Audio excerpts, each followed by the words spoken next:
Assalomu alaykum qadrli ustozlar, aziz talabalar.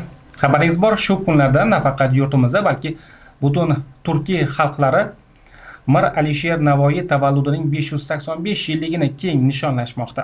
O'tkazilayotgan turli ko'rinishdagi tadbirlar, madaniy ma'rifiy kechalar asnosida Navoiy shaxsiyati, uning boy ma'naviy merosi tilga olinmoqda va uni kelajak avlodga bus-butunligicha yetkazish borasida amalga oshilayotgan ishlar haqida ma'lumotlar berilyapti.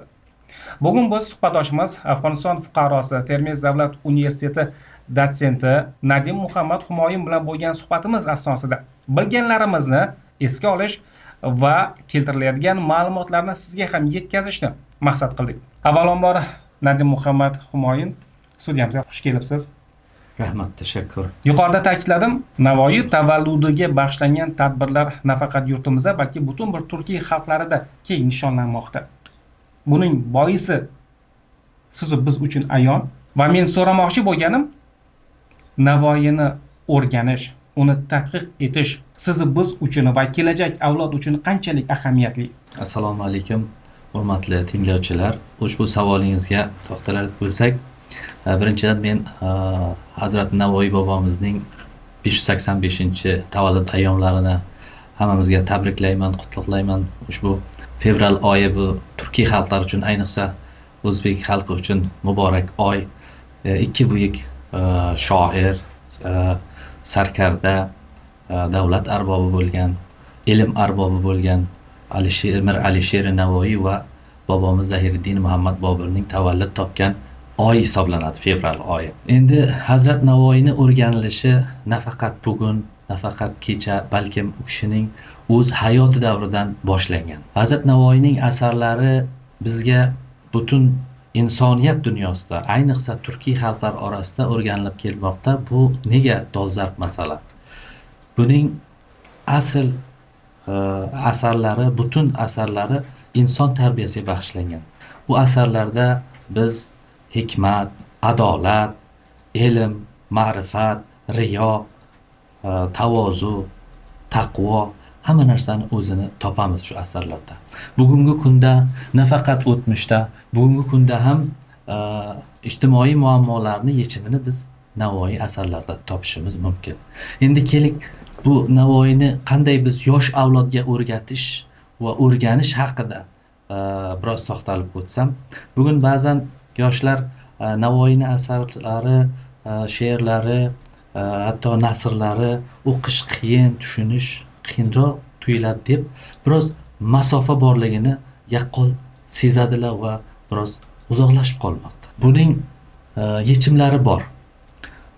Bu Hazrat Navoiyni albatta asarlarini o'z davrida ham asarlar ustiga ezoli lug'atlar va boshqa fors, tojik xalqi o'rgatish uchun, ularni ham qiziqishi bor edi o'rganish uchun. Mana Sanguloq lug'ati yozilgan.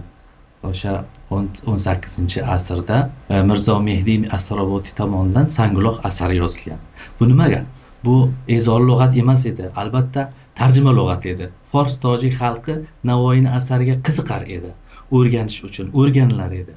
Endi shunday ekan, bugungi kunda ham biz yosh avlodga yetkazib berish uchun bu Navoiyning asarlarini o'rganish, hayotini va uni ijodini o'rganish nafaqat bir filologlar, Navoiyshunoslar, tilshunoslar burchi bo'lib, bularga xos bo'lib qolgan bo'lsa, balkim butun yosh avlod buni har tomonlama hayoti va uning o'zining yashash tarzi, ruhiy tarbiya, ruhiy oziqa olish uchun Navoiy asarlaridan foydalansak bo'ladi. Xo'sh, ayni jarayonda siz yuqorida tilga olib o'tdingiz.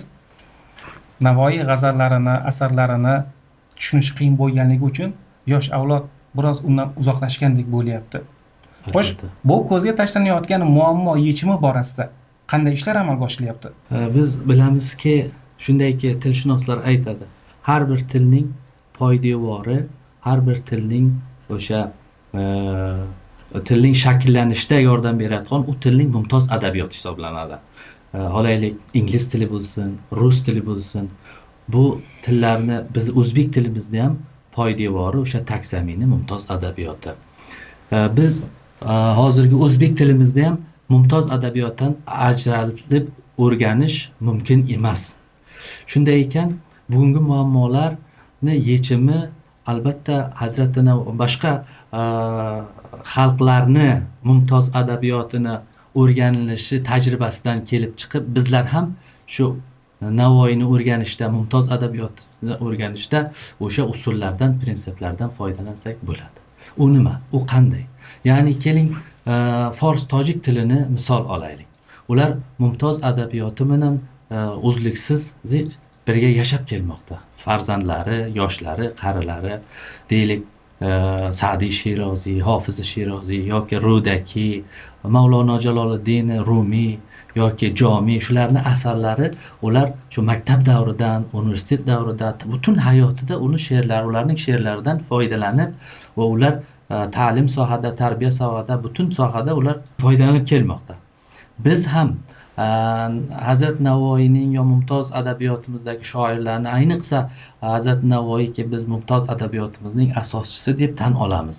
Shunday ekan, mumtoz adabiyotimizdan ajralmagan holatda buning yoshlarga yetkazib berishda bugungi kunda biz sun'iy intellekt davrida yashayapmiz. Biz shu raqamlashilgan texnologiyalar davrida yashayapmiz, internet davrida yashayapmiz. Biz mana shu imkoniyatlardan foydalanishimiz kerak. Buni birinchidan Hazrat Navoiyni til korpusini yaratish kerak. Shunday desangiz, internetga borsangiz bir nechta saytlarni topasiz, bir loyiha shaklida bo'lgan, ammo yetarli darajada ish bo'lmagan. Men har bir kim bir baytni ham sharhlab yozgan bo'lsa taqdirlayman. Ular ham yozibdi, baraka topsinlar. Ammo hozir endi bizni oldimizda turgan muammo va buni oldimizda turgan burch buki, Hazrat Navoiyni asarlarini sharhlab, o'sha asli variantini oldida o'sha tarjimasini, sharhini, g'azallarni sharhlab yosh avlodga sun'iy intellekt orqali va korpusni yaratib, o'sha internet orqali yetkazib berishimiz kerak. Ana bu holatda maktab o'quvchisi ham, universitet talabasi ham Navoiyning asarlari bilan menimcha yaxshi tanishadi, o'rganadi. Chunki Hazrati Navoiyning asarlari har bir boya yod etganingizdek o'rganilishi qanday nimadir dolzarb bo'ladi. Dolzarbligi shundaki, u yerda biz har qanday muammomizni Hazrat Navoiyning asarlaridan topishimiz mumkin. Muammoga yechimni. Muammoni yechimini albatta. Va tavsiyani ham topamiz. Har ne istarsang o'zingdan istagil, har o'z vujudingga tafakkur aylagin deydilar. Biz endi axloqiy, tarbiyaviy, ta'limiy, didaktik tomonni biz hammamizga ma'lum ba'zi mashhur she'rlarni yod bilamiz. Ammo biz shu Hazoinul Maoniy kulliyotga kirsak yoki Hamzani o'zida kimki jahon ahlida inson erur deydilar, bilki nishoni anga iymon erur.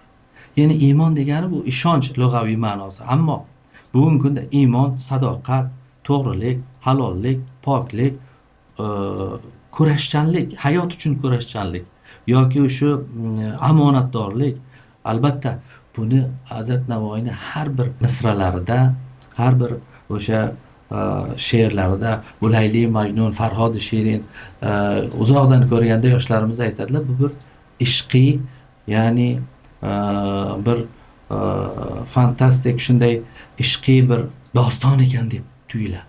Ammo uni har bir misralarida olam hikmatlar tagida turibdi. Menga na ishq oshiqlik havasdir deydilar shu Farhod she'rida. Menga na ishq oshiqlik havasdir, agar men odam bo'lsam ushbu basdir. Ya'ni odam bo'lishga o'zlarini qiyos beryaptilar. O'zlari komil inson edilar. Komillikka chorlaydilar. Qarang, ya'ni odamiy ersang demagil, odamiy oniki yo'q xalq g'amindan g'ami. Qarang, yanada odamiy bu yerda xitob etib aytyaptilar. Navosiz ulusning navo baxshi bo'l, Navoiy yomon bo'lsa sen yaxshi bo'l. Qarang, yaxshilikka chorlayapti. Hammasi ibratga. Hammasi ibratga. Biz endi shu xalqning oldida tanish bo'lgan o'sha shoh baytlarni keltiryapmanki, ammo agar biz ichiga kirsak, u ishq ham bir timsol sifatida ramziy shaklda kelgan. Bizning ta'lim soha bo'lsin, ijtimoiy, axloqiy, ota, ona, oila tarbiyasi bo'lsin, farzand. Endi bilamizki, oilaning o'sha bunyodi ota, ona va farzand, shular o'rtasidagi munosabatlarni bugungi agar tarbiyada kamchiliklarni takomillashtirish uchun qarang, bitta savol bu yerda topiladi. Har doim biz nima deymiz? Turkiy tillar ichida ayniqsa o'zbek tili so'zga boy, ma'noga boy til deb har doim biz shuni shior qilganmiz. Bu haqiqat. Chunki bunga dalil isbotimiz bor. Ya'ni o'zbek xalqi madaniyatga boy xalq. O'zbek xalqi ma'naviyatga boy. Buni tilshunoslar yaxshi biladi. Til madaniyatdan oziqlanadi. Buni Hazrat Navoiy isbotini bizda shu 31 ta asardan ko'proq asar yozib, har bir asarlarida tarix soha bo'lsin, tilshunoslik soha bo'lsin, adabiyot soha bo'lsin, diniy soha bo'lsin, hammasida yaqqol ko'rsatib ketganlar. Buni biz o'sha tilni boyligi va bizning adabiyotimizni mumtozligi yo nafaqat o'sha adabiyotimiz, bizning vokal san'atimiz, qo'shiqlarimizda ham kuylar hammasi shu aksariyati Navoiy hazratlarini she'rini siz mumtoz adabiyotimiz o'sha shashmaqom deydi. O'sha dutor bilan chalinadi. Shulardan siz Navoiyning she'rlarini hazratni olingchi, u qo'shiq kuy qanday bo'lib qoladi? U har bir she'rlarida o'sha ohangi, ritmi, o'sha musiqiyligi yaqqol sezilib turibdi Hazrat Navoiyning she'rlaridan. Shunday ekan bizning madaniyatimizni yuksalishiga, bizning o'zligimizni, o'zbekligimizni dunyoga tanitib, dunyoga o'sha ingliz adabiyoti, o'sha deylik rus adabiyotidan kam emasligini, ya'ni ayniqsa o'zbek tilini bir ilmiy til sifatida, adabiy til sifatida yuqoriga chiqarganligi uchun biz Navoiy hazratlari bobomizni mumtoz adabiyot asoschisi deymiz. Ya'ni tilimizni asoschisi emas, balkim til oldin ham bor edi. Undan lutfiylar bor edi, undan ko'p xorazmiylar, ko'p asarlar yozilgan edi. Ammo qay sohada demang, kamchilik ko'rgan erlarda o'sha payg'ambar qasasul anbiyo deydi, payg'ambarlar qissasi bo'lsinmi, o'sha chil hadis deydi, 40 hadis deydi, o'sha arbiayn bo'lsinmi, nasoibil muhabba, tarixchilik bo'lsin, adabiyot bo'lsin, adabiyot nazariyasi bo'lsin, aruz ilmida bo'lsin, ya'ni kulliyot ana hammamizga ma'lum o'sha Hazoinul Ma'oni 4 she'riy devonlari. Ayniqsa Gultoj asarlariki bu turk tilida, ya'ni o'zbek tilida xamsa yozish an'anasini davom ettirib, shu tilda ham xamsa yozish imkoniyatini dunyo olamga ko'rsatib berdilar.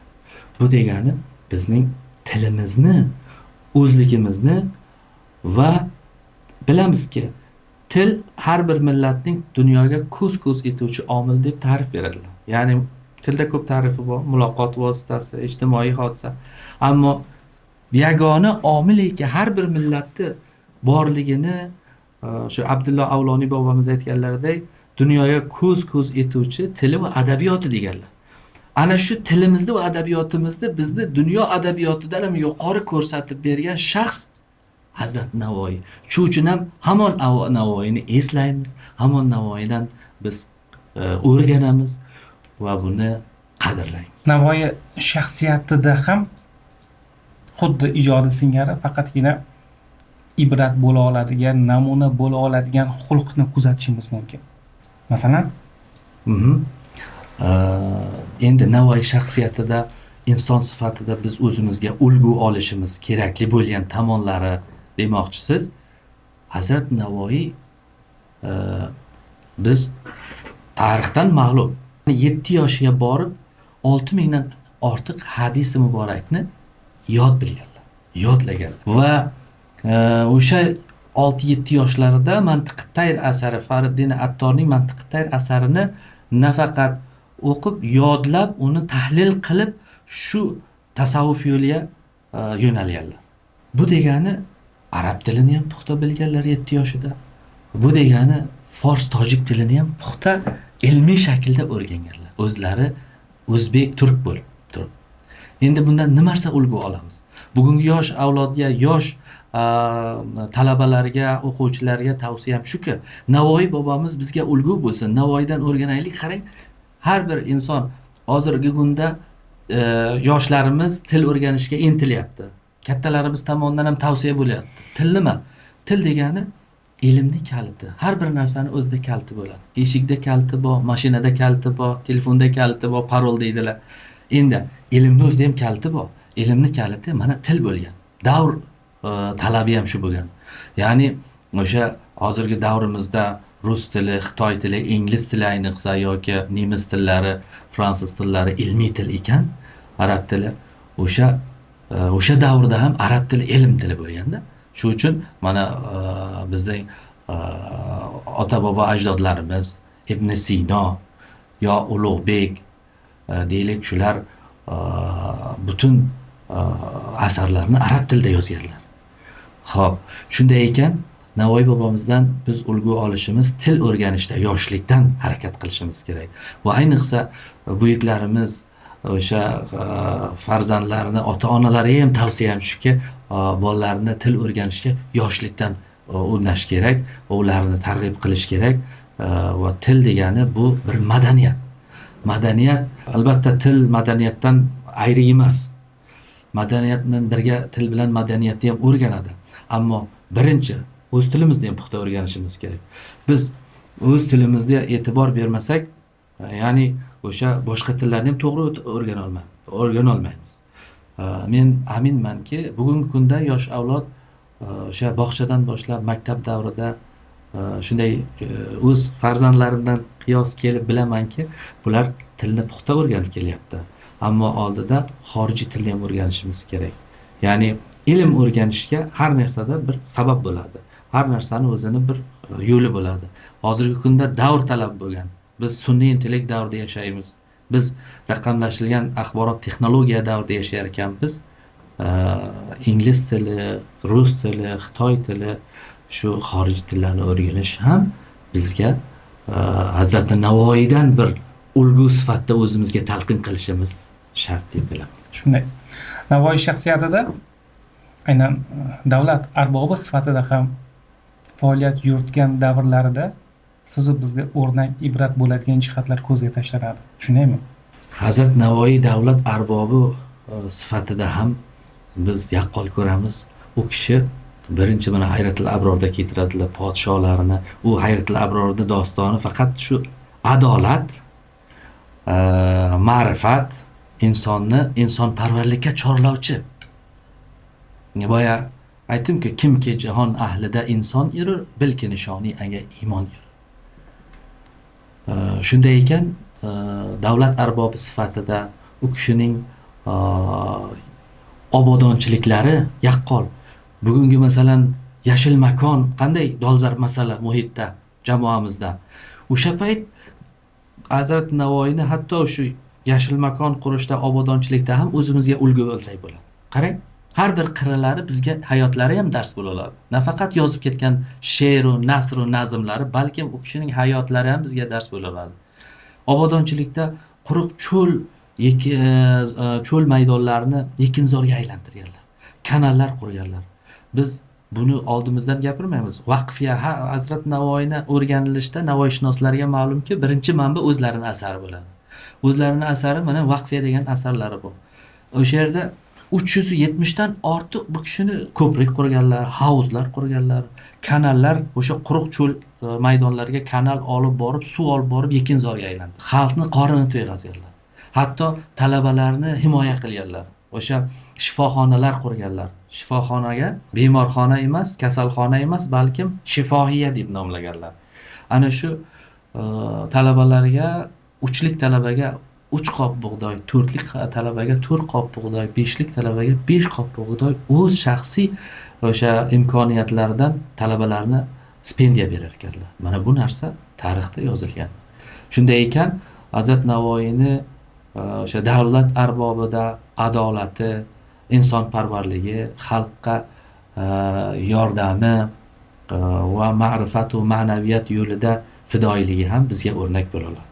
Bugun mana dekabr oyining 15-16-sidami New Delhi, Yangi Delhi, Hindistonda bo'lib o'tgan UNESCOning o'sha konferensiyasida o'sha Hazrat Navoiyni maktablarini bittasi, ya'ni Minotoriya, Kamoliddin Behzod maktabining Minotoriya, ya'ni Navoiyni yaratgan o'shandayki musiqa sohada, xo'p, deylik, obodonchilik sohada, ilm ma'rifat, tabobat, ta'lim sohada, xattotlik sohada Shunday ekan Minaturiya bu jahon sivilizatsiyasiga ulush qo'shgan yagona o'sha Minaturiyalikni jahon sivilizatsiyasida birinchi o'rinni olib turgan o'sha Kamoliddin Behzod.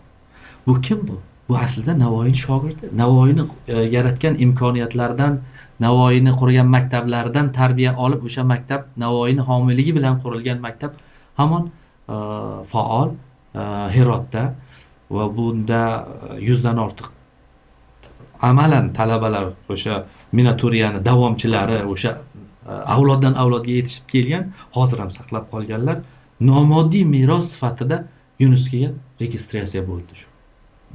Endi bu ham Navoiyning davlat arbobi sifatidagi fazilatlarini yaqqol ko'rsatib turibdi. Mana shu narsalar. Bir jihatni boya urg'uladingiz. Navoiy yaratgan, Navoiyning homiyligi asosida tashkil etilgan maktab hali ham faoliyat yurityapti dedingiz. Hirotda o'sha Navoiy maqbarasidagi holatni o'zingiz ko'rganmisiz? Qanday holatda va bizlarga aytishingiz mumkin bo'lgan qanday jihatlar bor u yerda? Albatta, bu shunday bir narsa tuyuladiki, odam sizlarga mumkin endi nasib bo'lsa borsangiz ko'rasiz. Musalloh maydoni deydi, bu yerda Gavharshod begimning maqbarasi ham bor, Sulton Husayn Boyqaronning maqbarasi ham bor. Bobomiz Mir Alisher Navoiyning maqbaralari shu yerga joylashgan. O'sha 4 ta minor, 10 ta minor ekan, undan 6 tasi zamon o'tishi bilan o'rtadan yiqilgan. Hozir 4 tasi qolgan. Eng katta minorlardan va Gavharshod begimning maqbarasining o'sha ustidagi gumbazning o'sha Temuriylar davri an'anasidagi me'morchilik, masalan, Samarqand borsangiz, Go'ri Amirda ko'rasiz, bobomizda Amir Temurning maqbaralari ustida ishlangan shu shaklda hali ham turibdi. Biz borib ko'rgan. Bu yerda shunday qabr toshlarini ustida yozilgan: "Bugulshan aro yo'qdir guliga sibot, ajab saodat erur, yaxshilik bilan chiqsa ot" deb oq tosh bilan shu yerda yozilib qo'yilgan. Navoiy hazratlarini o'sha bunday 40-45 yil qiyin kunlar Afg'oniston xalqining boshidan o'tganidan qat'iy nazar hamon e'zozlaydilar. U yerda o'zbeklashmay tojiklashib ketgan o'sha o'zbeklar ham, turkiy xalqlar ham, turkmanlar ham bor. Endi Hirot muhiti o'sha davr Temuriylarning ikkinchi Choriq Mirzoni poytaxti bo'lgan. Ayniqsa Husayn Boyqaro 40 yilga yaqin u yerda hukmronlik qilgan. Navoiy bobomiz o'sha yerda tavallud topgan, o'sha yerda ta'lim olgan, yana o'sha yerda to'proqqa berilgan. Undan boshqa ham mana deylik Mazor Sharif viloyatidagi Hazrati Ali 4-chi islomning 4-chi xalifasi Hazrati Alining maqbarasi Hazrati Navoiyning yordami bilan, Hazrati Navoiyning sa'y harakati bilan qurilgan u binolar ham shunday turibdi. Yoki o'sha Ajdanahar deymiz, vaqfiyada kelgan 18 ta ariq bu Balx viloyatida shu Mazor Sharifda bir tumanning nomi ham shu nom bilan 18 ariq, ya'ni Ajdanahar nomlanadi. Google xaritasiga borib ko'rsangiz yaqqol ko'rinadi o'sha naharlar yoki Xorasondagi obodonchiliklar yo Javzjon viloyatidagi ko'prigi hozir ham turibdi. Yo ba'zi sufilar, shoirlar, buzurglarni maqbaralarini ustiga gumbaz qilganlar qaytadan. Shundayki Amir Temur bobomiz Ahmad Yasaviyning maqbarasini gumbazini qurganlar. Navoiy ham mana aynan shunday ota bobolariday shu an'anani davom ettirib, davlat arbobi bo'lganlarida yoki o'sha imkoniyat qo'llarida borligidan foydalanib mana shunday obodonchiliklar. Yo Hirotning jami masjidi dunyoning 5 katta masjidlaridan biri hisoblanadi. Ya'ni kattaligi. Hozir ham bunday qarovsiz shaklda emas namoz o'qiladi. Ana buni Hazrati Navoiy qaytadan asosiy murammat etib tiklaganlar, ta'mirlaganlar. O'sha ta'mirlaganlari hozir shunday turibdi. Borsangiz ko'rasiz. Suhbatimiz asosida qimmatli ma'lumotlarni yetkazdingiz, qiziqarli ma'lumotlarni o'rtaga tashladingiz. Va so'nggi so'z o'rnida aytadigan fikrlaringiz bo'lsa marhamat. So'nggi so'z sifatida men 9-fevral Hazrati Navoiy bobomizni tug'ilgan kunlari munosabati bilan emas, har doim bu meni istakim, orzuyim, taklifim sifatida albatta bugun biz shunday bir jaddal bilan rivojlanayotgan davrda yashayapmiz albatta. Sun'iy intellekt davrida yashayapmiz, robotlar davrida yashayapmiz. Bizga nima yetmayapti? Bizga o'sha ma'naviy, ruhiy voziqa yetmayapti deb o'ylayman. ana shu ruhiy voziqani, shu muammolarni yechimini Hazrat Navoiyning asaridan topishimiz mumkin. Qachonki biz quruq yuzaki o'qimay, ma'nosiga, uni fikriga va fikrlashiga o'ndashsak va yosh avlodni shunga o'ndashimiz shart va kerak, lozim deb bilaman. Buni qanday qilib yaqinlashtirishimiz kerak yosh avlodni Navoiy bilan? Buni yo'li ham shuki, mana turk dunyosi, ya'ni Turkiya, Istanbul Turkiyasi, Anadolu Turkiya deymiz, yoki fors adabiyoti, shundayki Hofiz, Shiroziy, Sa'diyning asarlarini asl va original matnni bu yerga qo'yib, bu yoqda moslashtirib, sharhlab, hatto kerak bo'lsa ovozini ham berganda, 2-3 kishining ovozida, sun'iy intellektda o'qib ham beradi, sharhlab ham beradi. Men shu orzuda qachon shu Navoiy bobomning Hazratning korpusi yaratilsa, butun asarlari jamlashib, boru shu kompyuterlashsa, digitallashsa, raqamlashtirilsa, va yosh avlod shu bilan yashasa, qiziqib o'qisa, eshitsa, audiosi, teksti, asl matni bu yerda moslashtirilgan, soddalashtirilgan va tarjimasi berilsa, shu orzuni istayman va bu oxirgi so'nggi so'zim sifatida buni aytmoqchi bo'lgan so'zim ham shu. Buni misolida meni ustozim tilshunos olim Baxtiyor Mingliyev, professor Baxtiyor Mingliyev, u kishi o'tgan yil edi. Lisoni Tayrni ana shu shaklda osonlashtirilgan variantini taqdim etdilar. Hali bu holbuki u kishi tilshunos, bu navoiyshunoslarning burchi. Har kim o'z hissasida qo'ldan kelgan ishni qilib, ammo buni mukammal shaklda korpusini yaratishni taklif etaman. Umid etamanki, nasib bo'lsa bu ish amalga oshadi va bugungi sun'iy intellektdan, imkoniyatlardan foydalanib Navoiyni yosh avlodga yaqinlashtirishni istayman. Biz maktab davrida Navoiyni o'rganganmiz va g'azallarni ham yodlaganmiz. Kecha kelgim durdibon, ul sarvi kulro kelmadi. Plus Navoiyning shunday bir g'azallari borki, aytganingiz sayin dilingiz yayrab ketadigan. Siz qaysi bir g'azallarni ana shunday bir aytgan bo'lardingiz? Ijro etganda o'zingiz lazzatlanadigan. Hazratim Mir Alisher Navoiyni har bir g'azallarini sevib o'qiyman, yoqtiraman. Hech bir g'azallari yo'qki menga yoqmasa. Endi sodda qilib aytsam, siz boya maktabda dedingiz, maktab davrida o'sha g'urbatda g'arib, shodimon bo'lmas emish, el anga shafiq va mehribon bo'lmas emish. Oltin qafas ichiragar qizil gul bitsa, bulbulga tikondek oshiyon bo'lmas emish. Buni oddiy yorganda, albatta biror kishi yurtidan uzoq musofir bo'lib yashaganini bildiradi. Musofir haqida yozilgan. To'g'ri, musofir haqida talqin qilsak bo'ladi, ammo buni agar tafsir etsangiz, soatlar bu haqida gapirsangiz, bunda kam tuyuladi. Hozir barnomangiz javob nima sig'maydi buni bu haqida gapirsang. Chunki bir jamoani har bir qirrasidagi insonlarga tashbih bersangiz bo'ladi, tafsir bersangiz bo'ladi. Shunday har bir misralardan Hazrati Navoiyni butun ma'no, ritm, ohangilik bunda bor. Shu uchun qalbda o'tiradi, ko'ngilga o'tiradi. Har bir she'rlar aytadilarki, turk nazmida chumen tortib alam, ayladim ul mamlakatni yakqalam. Alam degani ranji mehnat emas. Alam ikki xil yoziladi, arab tilida alif bilan ham yoziladi. Arab yozida ayn bilan. Alif bilan ranj, ayn bilan bayroqni. Ya'ni turkiy xalqlarni ya'ni ranj demaydilar. Ya'ni hech bir she'rlarda minnat qilmaydilar. Buncha men mehnat qildim deb minnat qilmaydilar bizga. Turkiy xalqlarni bayrog'ini ko'tardim. Turk nazmida chumen tortib alam, ayladim ul mamlakatni yakqalam, bir qalam, ya'ni bir bayroqni ostiga oldim. Kim deyapti? Ya'ni Xitoydan boshlab, ya'ni Qashqarda ham o'zbeklar yashaydi, o'zbek tilida, ammo oddiy qashqarlar o'zbek tilida gapirishadi, turkiy xalqlar. Bu borib Xorason, Iroq oqqo'llilar, shu turkiy xalqlar Iroq hududlarida bo'lgan o'g'iz xalqlar bo'lgan. Men deyaptilar, cherik tortmay Xitoydan to Xorason, olib men taxt farmonimga oson, lashkar safarbarlik qilmasdan hammasini o'z taxt farmonimga olgan deyaptilar. Ya'ni o'zbek tilida, umum turkiy tilda turkiy xalqlar masalan 22 xalq bo'lsin, shakllangan millat bo'lsa, shular 22 ta xalq menimcha shunda 3 ta sheva bor.